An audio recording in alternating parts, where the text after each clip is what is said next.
Friends, welcome back to Subhash kitchen. ఈరోజు నేను healthy recipe అయితే చేశాను. మనకి నీరసంగా ఉన్నప్పుడు ఏమీ తినబుద్ధి కాదు కదా, నోరు చేదుగా ఉండి అస్సలు ఏమీ తినబుద్ధి కాదు. ఏమి తిన్నా మనకి అస్సలు చాలా చిరాకుగా ఉంటుంది కదా. సో అలాంటప్పుడు ఇలా హెల్దీగా మనం గార్లిక్ రైస్ చేసుకున్నామంటే చాలా చాలా బాగుంటుంది. చాలా సింపుల్గా ఈజీగా ఈ గార్లిక్ రైస్ అనేది చాలా ఈజీగా చేసేసుకోవచ్చు. మీరు కూడా ఒకసారి ట్రై చేయండి. ప్రాసెస్ చూసి చాలా సింపుల్గా ఒక 5 మినిట్స్లో మనకి గార్లిక్ రైస్ అనేది రెడీ అయిపోద్ది. ఓకేనా, చాలా క్విక్గా అయిపోద్ది మనకి. మీరు కూడా ఒకసారి ఇలా ట్రై చేయండి. ట్రై చేసి ఎలా ఉందో కామెంట్ బాక్స్లో చెప్పండి. ఇంట్లో కూరగాయలు లేనప్పుడు కూడా చాలా ఈజీగా చేసేసుకోవచ్చు. కొత్త వాళ్ళైనా ఈజీగా చేయొచ్చు, లేదంటే మనకి బ్యాచిలర్స్ ఉంటారు కదా, వాళ్ళు కూడా చాలా సింపుల్గా చేసేసుకోవచ్చు. ఒక 5 మినిట్స్లో మనకి మంచి హెల్దీ ఫుడ్ అయితే రెడీ అయిపోద్ది. ఓకేనా, తప్పకుండా వీడియో మొత్తం చూసి మీరు కూడా ఒకసారి ట్రై చేయండి. ఓకేనా, లేట్ చేయకుండా ఈ గార్లిక్ రైస్ ఎలా చేయాలో ప్రాసెస్ చూసేద్దాం.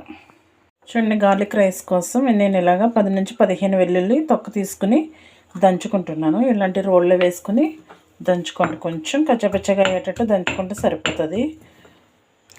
చూడండి, ఇలా దంచుకున్న తర్వాత ఇందులో ఉప్పు అదే సాల్ట్, కారం వేసుకుందాము. మీరు రైస్ ఎంత తీసుకోవాలనుకుంటున్నారో దాన్ని బట్టి సాల్ట్ వేసుకుంటే సరిపోద్ది. నేను 1/2 స్పూన్ వేసుకుంటున్నాను. ఇప్పుడు కొంచెం కారం వేసుకుందాము.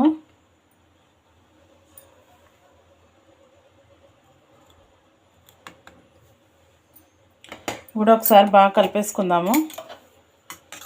ఇలా మొత్తం బాగా కలిపేసుకుని పక్కన పెట్టుకుందాం. మనకి సాల్ట్, కారం అలాగే వెల్లుల్లి బాగా కలవాలి. ఓకేనా, ఇది పక్కన పెట్టేసుకుందాం. ఇప్పుడు రైస్కి పోపులు పెట్టుకుందాం.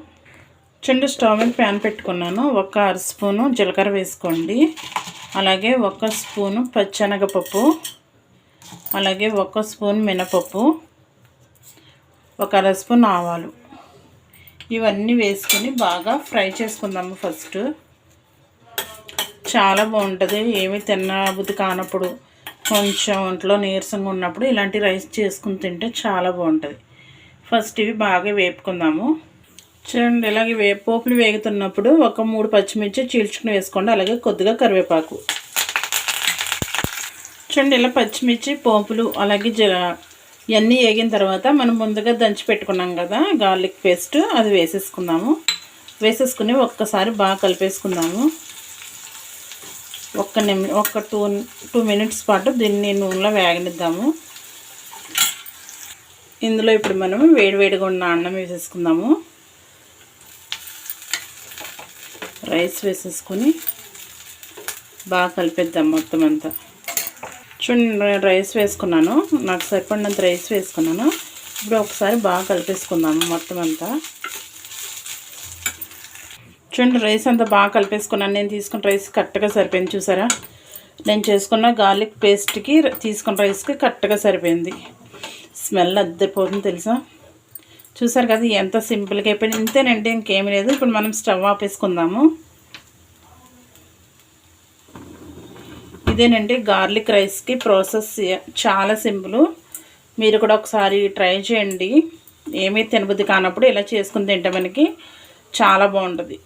నోరు చేదుగా ఉన్నప్పుడు, ఒంట్లో కొంచెం నీరసంగా ఉన్నప్పుడు ఇలా చేసుకుని పెడితే మనకి కొంచెం రిలీఫ్గా ఉంటుంది ఇలా తింటే. ఓకేనా, మీరు కూడా ఒకసారి ట్రై చేసి గార్లిక్ రైస్ మీకు ఎలాగొచ్చిందో కామెంట్లో చెప్పండి. ఓకేనా, ఎంతో టేస్టీగా ఉండే గార్లిక్ రైస్ రెడీ. వీడియో నచ్చితే లైక్ చేసి షేర్ చేయండి. అలాగే మరిన్ని వీడియోస్ కోసం సుభాష్ కిచెన్ ఛానల్ని సబ్స్క్రైబ్ చేసుకుని సపోర్ట్ చేయండి. ఓకేనా, థ్యాంక్ యూ ఫర్ వాచింగ్.